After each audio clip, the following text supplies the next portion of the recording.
Welcome to the fifth episode of Austin Real Estate Today, the podcast where we cover the latest news and market information about the Austin metro real estate market. I'm Kevin Cottrell with RE/MAX Austin Skyline. My co-host Perry Henderson is going to join us from Prudential Texas Realty in a few minutes. I'm going to start with the news today, and Perry's going to jump in midstream. He's actually finishing up another meeting and running a little bit behind, but we're in the interest of us getting things started on time for our listeners. I'm going to get rolling here in just a second. All right, so let's go through that real estate news roundup, and we'll get Perry's take on this once he jumps in here. There's some good news and continuing good news for the Austin real estate market. You look at Corelogic, one of the big providers, and last week we talked about the news related to the pricing increasing from the Case-Shiller index, and also some of the data out of the Austin Board of Realtors and the Texas Association of Realtors, all of them pointing north or pricing moving up. We have two articles today where we're going to talk about pricing. One is very Austin specific, and then one is on a national basis. So in the Austin home pricing market, Corelogic, who like Case-Shiller is a big data provider, released their pricing, and I'm going to give you some caveats here. The Corelogic data has two numbers in it. They're looking at pricing either with or without distressed properties. Unlike other markets in the country where there's a pretty big swing because there's a lot of distressed property, Austin does not have a lot of distressed property. It's concentrated in specific areas, in the prime areas like the Central Corridor, Southwest Austin, other areas. There's not that much foreclosure or short sale activity. There's a little bit, but not a lot. So the 7.5% price increase versus a year ago, June, is a number that just got released, and it's 6.9%, or slightly less if you factor in the distressed properties year over year. So what this means is overall in the market, the pricing went up 7.5% based on Corelogic. Now, if you remember when we talked about some of the Southwest Austin markets, one of the things you'll see is markets were putting up 4.5%, like a Circle C Ranch or Legend Oaks or Western Oaks. And when we looked at Avery Ranch, it was in the solid high 2s to 3%. So this 7.5% is a pretty rich number. One of the things you're going to see is it factors in a lot of things. And if you're talking about $100,000 homes where we're under 3 months inventory, prices definitely moved, probably even more than 7%. If you're talking in the over $800,000 price range, you're looking at a much different picture. You're looking at flat pricing still. The high-end market has not moved up the same way that the lower prices have.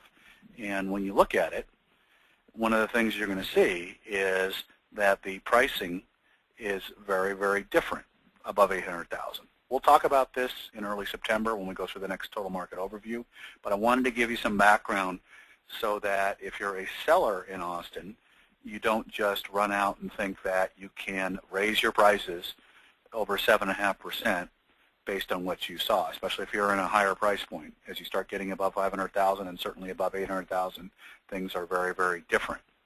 Now, there's a good article in the Statesman this week that talks about a mixed-use project. We're continuing to see activity. We talked about a couple of other ones on East Austin, so we're seeing broad market improvements in terms of what's going on in the market.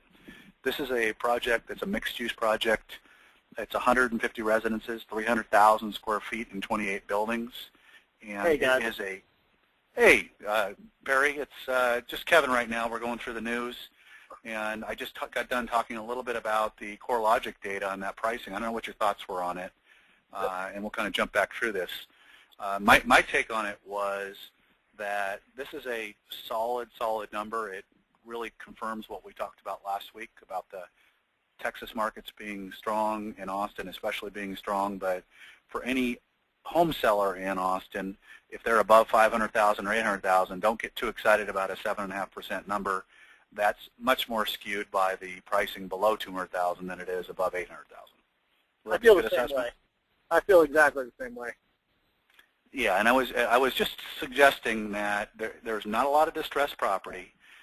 We have a very heavy market in that 100 to 200,000 market, and it's skewing this number higher than it would be. And, the comparison in the Southwest Austin and certainly what you saw downtown is you might see a good solid 2 to 4% year-over-year increase in pricing, but this higher number comes from the lower priced properties, which are basically all getting multiple offers unless they're in a real distant market. Would that be true? It's true. I haven't seen this in a long time either. Yeah, Austin's been more of a buyer's market for years, and now it's certainly shifted over to a seller's market.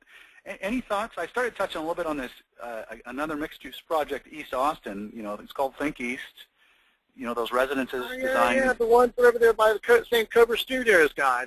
They don't have full permits on it yet, but they're getting lots of great press, and they have community support, which is almost unheard of in our business today. The community actually wants it there, which is perfect.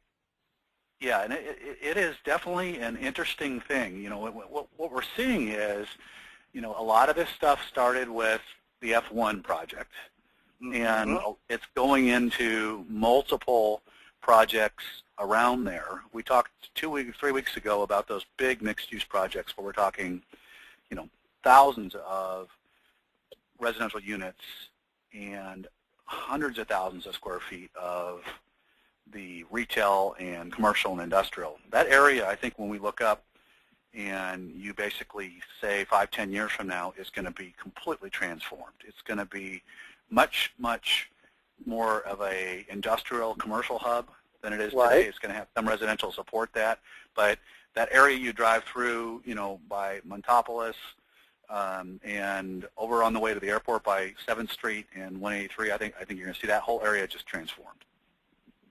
It's going to be amazing, and frankly, they need it. Yeah, no, I mean, absolutely.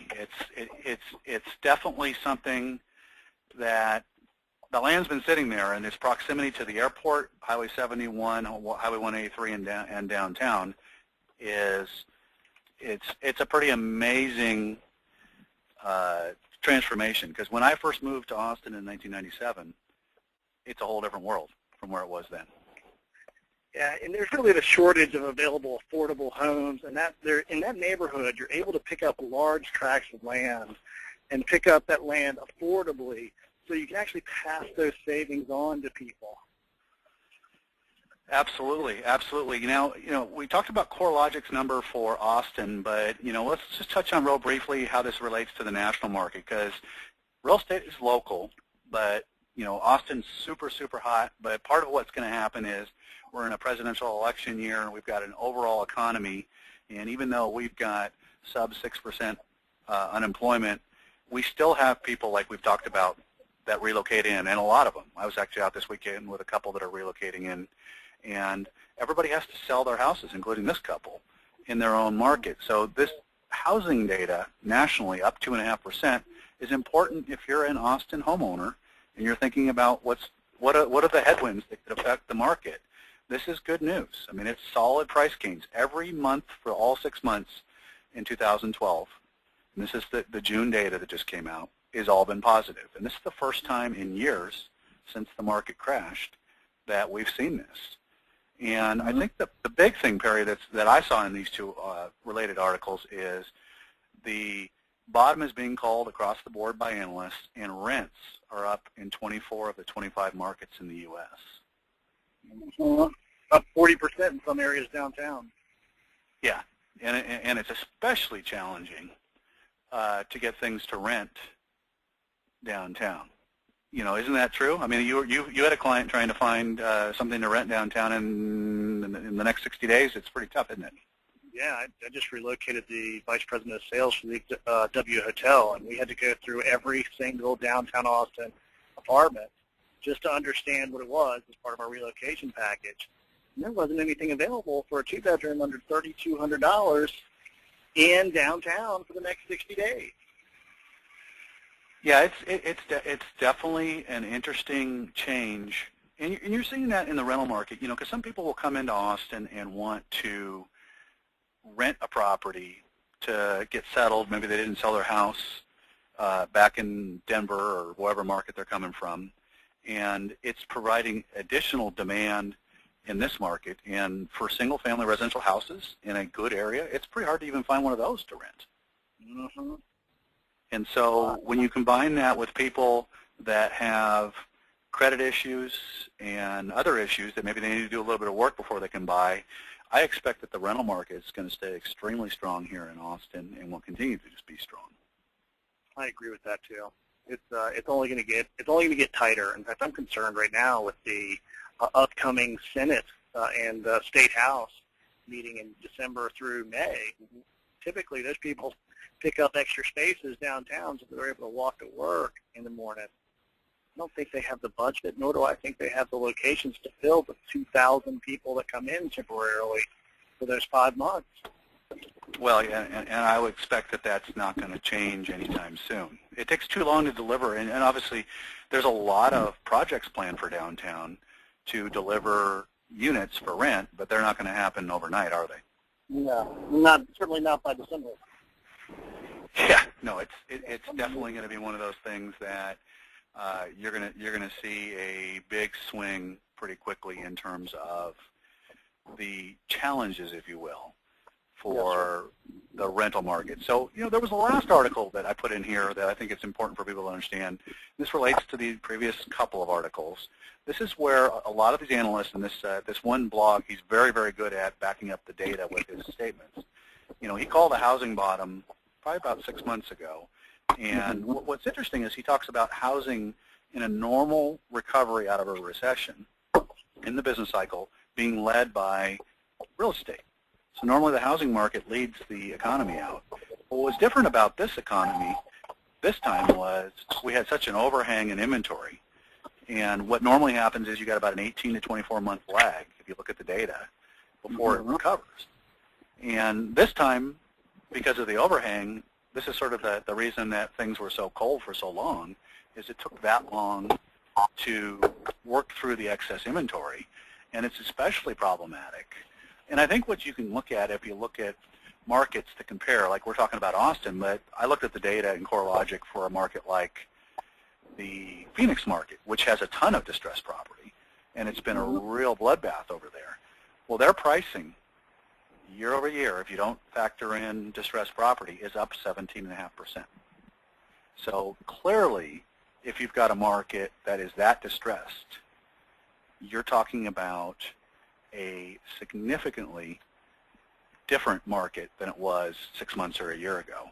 And we get quite a few relocating people coming in from markets like Arizona. Phoenix is one of the sourcing grounds because of the technology base there, where people get out of Phoenix and they'll move to Austin. California's another one, and California's improving.